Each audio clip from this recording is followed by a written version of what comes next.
Welcome back to my YouTube channel. This is Erwin Nadora at ang video natin ngayong gabing ito o ngayong araw na ito guys ay kailan ako nag-join sa Facebook. Anong buwan, anong petsa at anong taon. Ayan ang aking ituturo ngayon sa inyo. Pero bago ang lahat ng yan, ito muna ang aking intro.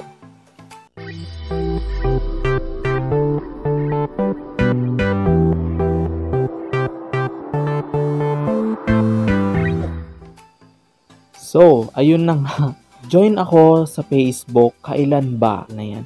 Ay gusto ko lang sabihin na yung iba kapag open mo ng Facebook ay makikita mo yung kung kailan nag-join. For example, joined May 2021.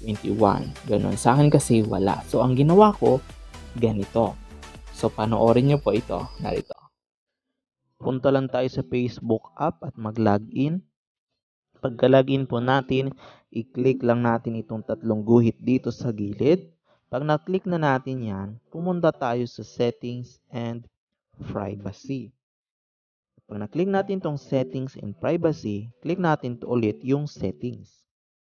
Pag na-click nyo po itong settings, ay pumunta na tayo sa access your information. Baba lang po natin. Scroll down, scroll down, scroll down, scroll down.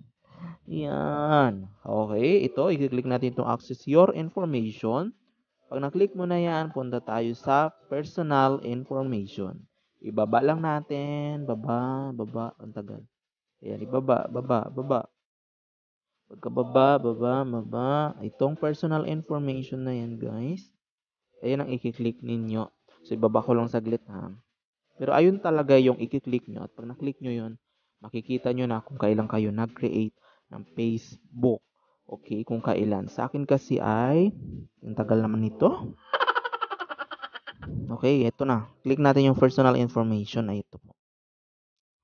Sa akin ay ito. Ayan, yung your account creation date is August 19, 2014. So,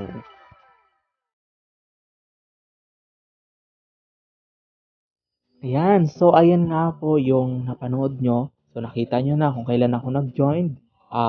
August 19, 2014. 7 years na rin ako sa Facebook. Yan po kadali yung gagawin ninyo para malaman nyo kung kailan kayo. Kung kailan nyo create Facebook. So, sa akin nga, August 19, 2014. Ganun lang mapadali. So, sana ay naintindihan nyo po yung video ito, ngayong araw na ito. So, ako po si Erwin Adora, pero bago tayo mag-end, pasalamatan ko muna kayo sa mga nanonood, sa nagbibigay ng like, sa nagsusubscribe, sa nag-unsubscribe or unfollow dyan. Maraming salamat pa rin po. Sana patuloy nyo pa rin po akong suportahan at naway pagpalain po kayo palagi. Don't forget to subscribe, click the notification bell para updated pa rin po sa mga videos na aking i-upload. Hanggang sa muli, bye-bye!